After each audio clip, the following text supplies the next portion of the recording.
네, 5월 8일이 어버이날이었습니다. 그리고 오늘 어버이 주일인데요. 아직 부모님께 연락을 못 드린 분들이 계시면 아버님, 어머님 여기까지 인도해 주셔서 감사합니다, 사랑합니다 이렇게 고백하시는 날이 되었으면 좋겠습니다. 우리나라가 경제적으로 굉장히 많이 부유해졌고 또 의료적인 혜택을 누리게 되면서 평균 그 예상 수명이 상당히 많이 오르게 됐죠. 2025년 현재 대한민국이 65세 이상 고령 인구 비율이 20%를 넘어섰다. 그래서 초고령 사회로 진입을 했다 이야기합니다. 우리나라가 지금 전 세계에서 평균 수명이 높은 것으로 탑 랭킹 10위 안에 듭니다. 그런데 이제 우리나라가 2050년이 되면 세계 1위가 됩니다. 그리고 2050년이 되면 고령 인구가 40%를 넘을 것으로 예측을 하고 있습니다. 자, 오늘 65세 기준이 아니라 70세 이상 어르신들에게 꽃을 드렸어요. 그것은 요즘은 65세 분들은 꽃을 드리면 화내십니다. 내가 할아버지가 아니다, 나 할머니 아니다. 최근 우리나라에서 사회 용어로 자리 잡은 단어가 신중년입니다. 신중년. 그래서 이 단어에 대해서 검색을 해보니까 50대 초반 주된 일자리에서 퇴직하고 새로운 일을 준비하거나 시작하신 5060 세대다. 정확하게는 50세에서 69세까지입니다. 그래서 정부에서도 이 신중년을 위한 체계적인 일자리 지원 정책을 수립하고 진행을 하고 있죠. 그래서 혹시나 나는 왜 꽃을 안 주지 이렇게 섭섭하신 분이 계실지라도 신중년이 지나신 후에 받으시는 걸로 하겠습니다. 오늘 부모님들께 나눠드린 꽃을 뭐라고 부르죠? 카네이션이라고 부릅니다. 1907년 미국의 앤 자비스가 돌아가신 어머님이 카네이션 꽃을 그렇게 좋아하셨대요. 그래서 그 어머님을 추모하기 위해서 흰색 카네이션을 본인 가슴에 달고 또 어머님이 다니시는 교회에 가서 빨간색 카네이션을 어르신들께 나눠드렸답니다. 여기서부터 이제 유래가 되었는데 1914년에 윌슨 대통령이 5월 둘째 주 일요일을 어머니 날로 제정을 하면서 살아계신 부모님께 빨간색 카네이션을 드리는 풍습이 생기게 됐습니다. 부모를 공경하는 것은 유교적인 사상으로서도 기본적인 것이지만 성경에서 우리가 절대적 도덕률로 지키는 십계명에도 등장을 합니다. 십계명의 구성을 보면 1계명부터 4계명까지는 하나님의 다른 신을 섬기지 말라, 안식일을 거룩하게 지키라. 그래서 하나님에 관한 계명이죠. 그런데 5계명부터 10계명까지는 이웃과의 관계에서 화평을 구하는 이웃에 대한 계명입니다. 그 중에서 5계명 출애굽기 20장 12절인데요. 한번 같이 읽겠습니다. 내 부모를 공경하라. 그리하면 내 하나님 여호와가 내게 준 땅에서 내 생명이 길리라. 여러분, 하나님을 경외하라는 것은 천륜에 해당한다면 부모를 공경하라는 것은 일륜에 해당이 됩니다. 그런데 10계명의 전체 10가지 계명들 중에서 천륜과 일륜을 연결하는 그 중간에 딱 5계명이 있는 거예요. 그래서 이 부모를 공경하는 이 계명은 성경에서 그 정도로 중요한 위치에 두고 있는 계명인 것이죠. 레위기 19장 32절 말씀 같이 읽어보겠습니다. 너는 샘머리 앞에서 일어서고 노인의 얼굴을 공경하며 내 하나님을 경외하라. 나는 여호와이니라. 그래서 노인을 공경하는 것과 하나님을 경외하는 것을 연속선상에 두었어요. 그렇게 성경이 중요하게 다루고 있습니다. 자, 오늘 본문을 읽어보면 7절 말씀 같이 읽겠습니다. 여호와를 경외하는 것이 지식의 근본이거늘 지혜와 훈계를 멸시하느니라. 자, 여호와 하나님을 경외하는 것이 지식과 지혜의 근본이 된다. 이 책 잠언은 솔로몬의 지혜 문학 중에 대표작입니다. 솔로몬은 세계 역사에서 이름을 떨친 최고의 지혜자 중에 한 사람이고 또 그가 권면한 것처럼 하나님을 경외하면서 인생을 살아온 유대인들이 세계에서 가장 지혜로운 민족으로 인정을 받고 있습니다. 노벨상 수상자의 거의 30%가 유대인이고 또 미국의 정재계를 움직이고 세계 금융을 움직이는 사람들입니다. 그럼 유대인들은 어떻게 이렇게 지혜로워졌을까? 세계 역사에서 민족마다 나라마다 각자의 신들을 섬기지만 유대인들에게는 천지만물을 창조하신 하나님께서 직접 나타나셔서 그들에게 이 하나님의 절대적 진리의 말씀을 계시해 주셨기 때문이라는 거예요. 여러분, 우리가 인생을 살다 보면 상황 논리에 빠지기도 하고 자기 합리화에 빠지기도 하고 세상의 거짓이나 유혹에 빠질 때가 종종 있습니다. 그러나 하나님의 절대적인 진리의 말씀을 생명처럼 지킨 사람들에게는 놀라운 하나님의 지혜가 임하는 줄로 믿습니다. 그래서 모세가 약속의 땅에 들어가기 전에 이스라엘 백성들에게 여러분이 약속의 땅에 들어가면 주변의 민족들이 여러분을 보고 놀랄 것이다, 이런 얘기를 합니다. 신명기 4장 6절 같이 읽어볼까요? 너희는 지켜 행하라. 여러 민족 앞에서 너희의 지혜요 너희의 지식이라. 그들이 이 모든 규례를 듣고 이르기를 이 큰 나라 사람은 과연 지혜와 지식이 있는 백성이로다 하리라. 그러니까 세상의 처세술, 임기응변술의 지혜가 아니라 절대 진리를 사랑하고 지키는 것이 진정한 지혜라는 거예요. 그것을 이야기하는 것입니다. 제가 이 얘기를 할 때마다 꼭 나누고 싶은 것은 이것인데요. 예전에 EBS 프로그램 중에서 초등학생 아이들을 대상으로 실험을 한 적이 있어요. 아무도 없는 교실에 아이들을 3명, 4명 이렇게 소그룹으로 들여놓고 탁구공을 A 장소에서 B 장소로 옮기는 거예요. 그런데 손으로 마구잡이로 옮길 수 있는 게 아니라 도구를 이용해서 규칙에 따라 옮겨야 됩니다. 자, 그렇게 옮기다 보니까 탁구공이 뭐 중간에 흐르기도 하고 떨어지기도 하면 다시 원상태로 돌려놓고 이거 옮겨야 돼요. 그러니까 여러분, 아이들 가운데 빨리 미션을 끝내고 싶은 아이들이 규칙을 어기는 애들이 나올까요, 안 나올까요? 네, 부지기수로 나오는 거예요. 그런데 끝까지 또 규칙을 지키는 애들이 있어요. 자, 아무도 없는 교실입니다. 그러나 관찰 카메라가 아이들을 지켜보고 있는 거죠. 저는 이 실험이 놀라웠던 것은 이 아이들의 이후 학교 생활 10년, 15년을 추적 관찰을 합니다. 그래서 이 아이들의 인생이 어떻게 전개가 되는가. 놀랍게도 도덕성이 높은 아이들이 학업 성취도가 압도적으로 높은 거예요. 왜 그러냐면 인생의 어려운 상황이 오면 그냥 빨리 타협을 하고 빨리 규칙을 포기하는 사람들은 인생에서 치명적인 어려움과 문제 상황에 봉착하게 되더라고요. 그런데 끝까지 규칙을 지키면서 목적을 이루려고 하는 사람은 인생 장기전을 놓고 볼 때 건강하게 성장을 하더라는 것이죠. 제가 목회자로서 굉장히 다양한 사람들을 만나서 대화도 나눠보고 또 인생 이야기를 하고 상담을 하잖아요. 제가 가장 상담하기 어려운 두 부류의 사람들을 오늘 공개를 하겠습니다. 근데 이걸 얘기하는 건 제가 힘들다고 하소연을 하는 게 아니라 여러분이 그런 유형의 사람이 되지 마시라는 거예요. 첫 번째는 자기 합리화에 빠진 사람들이에요. 늘 자신의 인생엔 문제가 없다고 이야기합니다. 내가 이렇게 분노를 많이 하게 되는 것은 내 아내와 내 아이들, 가족들이 협조를 안 해줘서 그렇다. 내가 이렇게 알코올 문제가 있다고 자꾸 나한테 비난을 하는데 그것은 내가 원가정에서 받은 스트레스 때문이다. 내가 사업에서 불법 편법을 할 수밖에 없는 것은 이 업계에서는 그렇게 하지 않으면 살아남을 수 없기 때문이다. 전부 다 다른 사람들이 문제예요. 환경이 문제예요. 나는 문제가 없다고 얘기해요.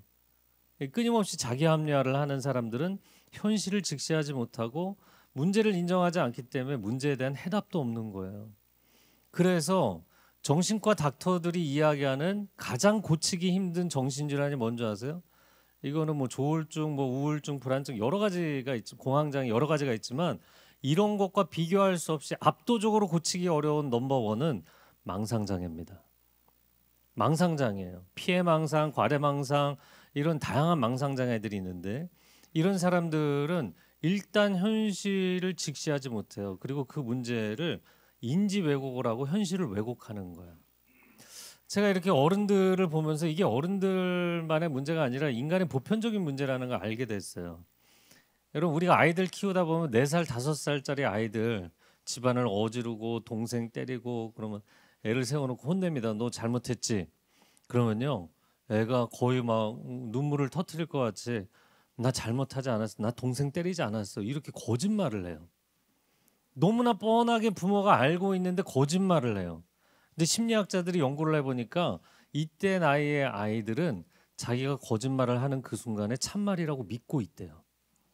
심리적으로 자기가 그걸 믿어야 되는 거예요. 그러니까 자기 보호 본능이라는 게 인간에게 있잖아요. 그러니까 이 상황에서 부모님이 매를 들고 있는데 내가 나를 지키려면 이게 사실이라고 믿어야 되는 거야. 현실을 왜곡하고 인지 왜곡이 일어나야 되는 거야. 그래서 제가 보니까 어린 아이들도 어른들도 인생이 참 살기가 어렵다. 현실을 직시한다는 것 자체가 인생이 힘들다.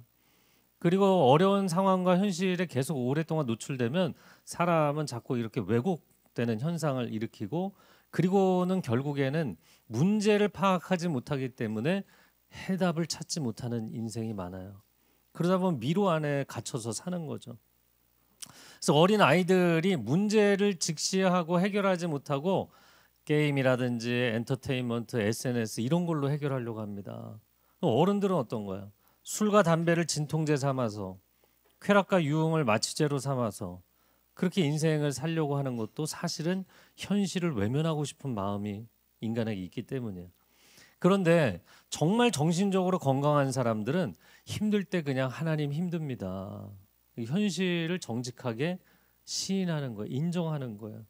그러면 성경에서는 야 그건 힘든 것도 아니야, 아니면은 그건 너가 잘못한 게 아니라 다 다른 사람 잘못한 거지, 이렇게 현실을 왜곡하거나 자신을 합리화시키는 방향으로 성경이 얘기하지 않아요.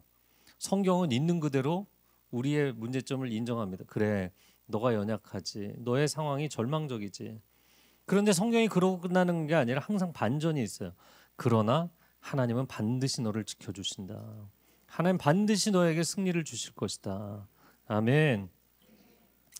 그래서 시편 23편 4절과 5절 말씀, 다윗이 인생의 고난이 굉장히 많았잖아요. 그 다윗이 이렇게 고백을 합니다. 같이 읽어볼까요? 내가 사망의 음침한 골짜기로 다닐지라도 해를 두려워하지 않을 것은 주께서 나와 함께 하심이라. 주의 지팡이와 막대기가 나를 안위하시나이다.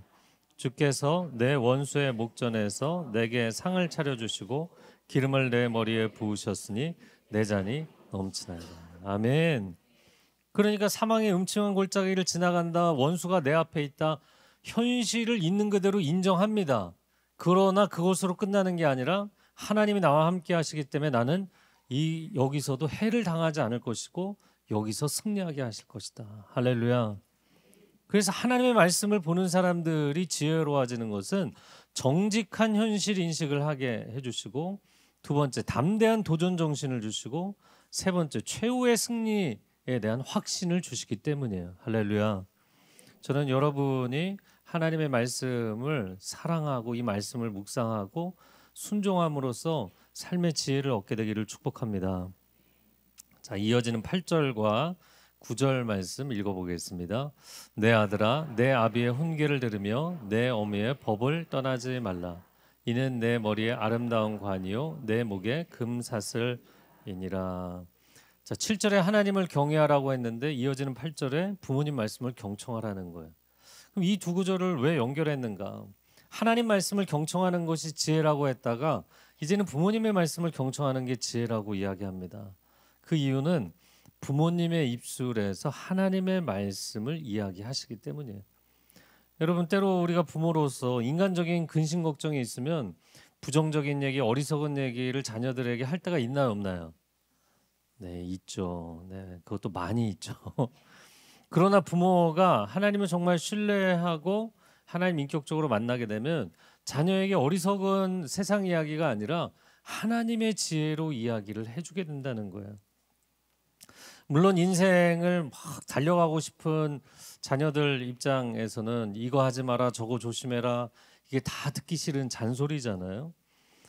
그러나 성경은 이 부모님의 잔소리, 이것이야말로 우리의 인생을 바른 길로 이끌어가는 소중한 지혜가 된다고 이야기하는 것입니다. 제가 이 부분을 묵상을 하면서 우리는 부모님의 사랑은 받는 걸 좋아하면서 왜 부모님의 잔소리는 싫어할까?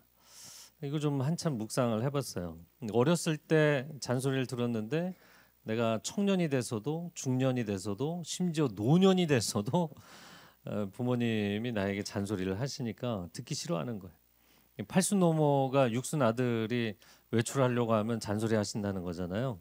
차 조심하고 길 건널목 건널 때 조심하고 나쁜 친구들 조심하고 지갑 잃어버리지 않게 조심하고 여러분 팔순 노모께서 육순 아들에게 잔소리 하시는 이유가 뭘까요?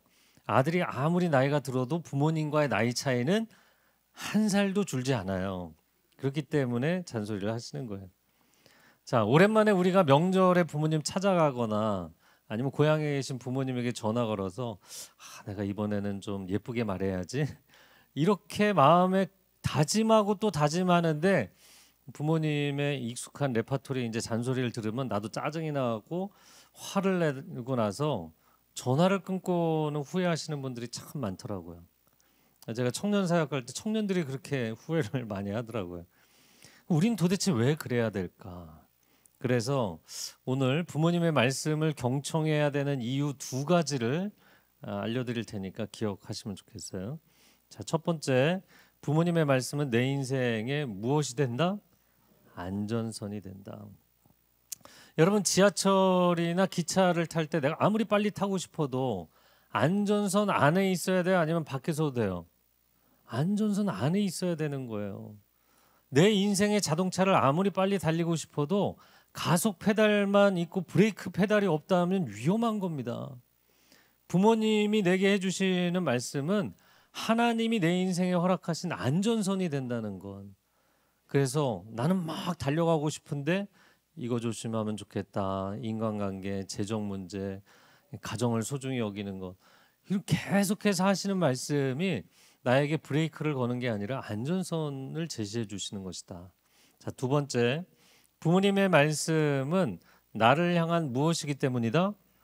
사랑 고백이기 때문이다. 제가 가끔 뭐 음식점에 가서 식사를 하다 보면 이제 부모님 모시고 오시는 가정들이 있잖아요. 그 식사하는 모습을 보면 둘로 나뉘는 것 같아요.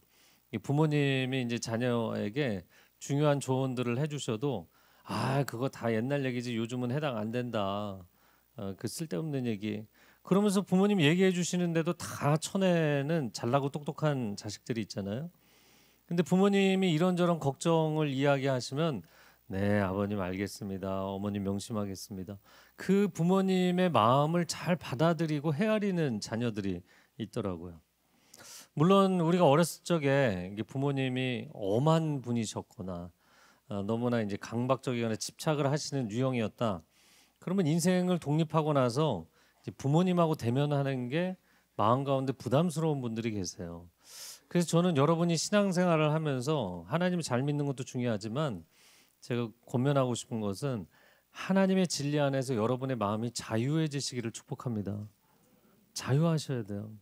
내가 하나님의 사람으로서 진리 안에 거하면 자유가 있어요.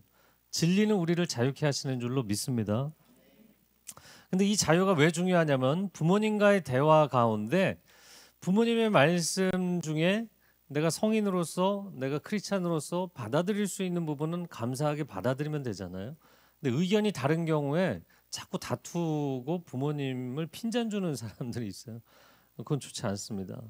오히려 생각이 다를 때는 부모님이 말씀하신 것을 받아들이지 않는다 할지라도 나를 걱정해 주시고 사랑해 주시는 그 마음을 받아들이면 되는 거예요.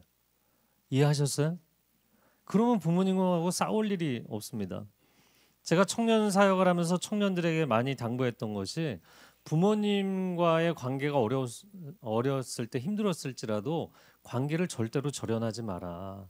왜냐하면 이제 세월이 흐르면 흐를수록 관계의 주도권이 자녀에게로 넘어오게 되잖아요. 부모님은 연로해지시고 연약해지시고 도움이 필요한데 안 믿는 부모님을 이제 전도해서 구원할 수 있는 기회가 주도권이 자녀에게 주어져 가는데 관계를 절연하고 나면 손을 내밀 수가 없는 거예요. 연로하시고 힘드신 부모님을 내가 이제 안아드릴 수 있고 도와드릴 수 있는 상황이 됐는데 관계를 아예 끊어버리고 나면 그 부모님을 연락할 수가 없는 거예요. 몇 년 전에 한 고등학생을 여집사님이 아들을 데리고 오셨어요. 얘가 사춘기에 이제 한참 예민할 때였고 공부를 진짜 열심히 잘하는 친구였습니다. 그런데 한순간에 공부도 안 하겠다 그러고 학교도 안 가겠다 그러고 이제 난리가 난 거예요. 그래서 이 아들을 데리고 오셨어요. 그래서 아들이 앉아갖고 등치가 산만하네요. 이제 앉아 있는데도 제가 너무 왜소하게 보일 정도로 애가 이만하게 큰 애였어요. 그 이야기의 이야기를 들어보니까 자기는 공부에 집중하고 싶은데 엄마 아빠가 매일 싸운다는 거예요. 그리고 그 스트레스를 그냥 아들에게 다 쏟아붓는다는 거예요. 나 공부 안 하겠다. 나 학교도 안 가고 다 때려치겠다. 아이가 막 분노에 가득 차 있었어요.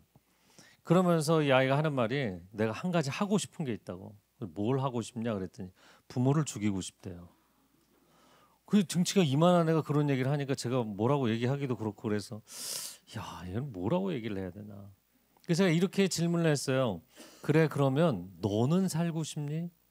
그랬더니 당연하죠. 저는 살아야죠. 이렇게 얘기를 하더라고요. 그래서 이게 제 어렸을 때 얘기를 좀 해주면서 나도 너 나이 때 아버님 너무 미워하고 그런데 나는 너랑 정반대로 내가 죽고 싶었다. 그런데 말이야 내가 죽고 싶은 거나 너가 부모님을 죽이고 싶은 거나 사실은 같은 거야. 아니 그게 어떻게 같습니까? 같은 거야. 그러면서 제가 이제 테이블 위에 물건이 2개 있어서 물건을 2개 얹어놓고 이게 1층 이게 2층 건물이라고 생각해 보자. 그러면 1층을 무너뜨리면 2층이 온전할 수 있겠냐? 너의 인생에서 처음으로 내가 세상에 태어나서 부모라는 존재는 처음으로 맺은 인간관계다. 그 파운데이션, 그 기초를 내가 무너뜨리고 내가 온전할 수 있겠냐? 아니다. 부모를 죽이려는 것은 결국엔 자기 자신을 죽이는 것이다. 그래서 아이가 그날 마음을 풀고 부모님과 관계를 회복하기로 결심한 일이 있었어요. 여러분 부모님과의 관계를 회복하시기 바랍니다. 원 가정과의 관계를 화해하시기 바랍니다. 부모님이 나에게 어렸을 때 사랑을 넉넉하게 베풀어주지 않으셨어도 이제는 여러분이 안아드릴 수 있는 상황이 된 거잖아요. 제가 전에 교회에서 한번 장례식장에 갔었을 때인데 남자 집사님이 어머님이 좀 일찍 돌아가셨어요. 보통은 슬픔 가운데 계셔도 위로 예배를 드리고 나면 마음이 좀 진정이 되는 편인데 이분은 위로 예배가 끝났는데도 거의 통곡하는 수준으로 오열을 하시는 거예요. 남자분들이 그렇게 잘 안 울잖아요. 그러니까 다른 분들도 아무도 뭐라고 얘기를 못 하고 있는데 제가 이제 옆에 그분이 서서 울고 계셔서 제가 옆에 가서 집사님 많이 힘드시죠? 그랬더니 이분이 정말 평생에 잊을 수 없는 얘기를 하셨어요. 무슨 얘기였냐면 목사님 제가 이 순간 너무 슬픈 것은 내 인생에 더 이상 나에게 잔소리를 해주실 분이 없게 됐다는 것입니다. 어려서부터 제가 많이 악해서 어머님이 저를 늘 애틋하게 생각하시고 저를 너무나 사랑하셔서 해주셨던 그 어머니의 잔소리가 이 순간 너무나 사무치게 그립습니다. 그 얘기를 하시더라고요. 저는 어머니의 잔소리가 그립다는 얘기는 진짜 그분에게서 난생 처음 들은 것 같아요. 여러분 부모님의 잔소리는 나를 향한 사랑 고백이라는 거. 그 내용을 다 받아들이라는 게 아니라 그 마음을 받아들이시라는 것. 그리고 부모님의 사랑이 결국에 내 인생의 안전선이 되어서 우리를 여기까지 인도해 주셨다고 믿습니다. 그런 부모님을 허락하신 게 축복인 거죠. 자, 오늘 본문의 마지막 10절 같이 읽어보겠습니다. 시작. 악한 자가 너를 꿰을지라도 따르지 말라. 여러분 부모님이 자식 걱정하는 것 중에 가장 큰 게 야, 나쁜 친구 사귀지 마라. 너 나쁜 길로 가게 된다. 여러분 자녀들이 악한 길로 가지 않고 복된 길로만 갈 수 있다면 부모 입장에서 못할 게 뭐가 있겠어요. 그래서 우리 조상님들은 새벽부터 정말 이른 새벽부터 정한수 떠놓고 치성을 올렸던 거 아니겠습니까? 그리고 오늘날도 부모님의 사랑은 정말 막을 수 없다 생각하는 게 1년 내내 안 보이시던 분이 입시철에 자녀 수험생을 위해서 새벽 기도를 나오시는 걸 보면 와 부모의 사랑은 초인적이다. 그러면 자식을 향한 부모의 사랑만 절대적일까? 제가 보니까 정반대로 부모를 향한 자녀의 고백도 절대적이어야 하는 것이더라고요. 일본의 선교 사역 때문에 이제 여러 차례 방문을 했었는데, 여러분 일본에 가보면 교회가 별로 없어요. 그리고 교세가 굉장히 약합니다.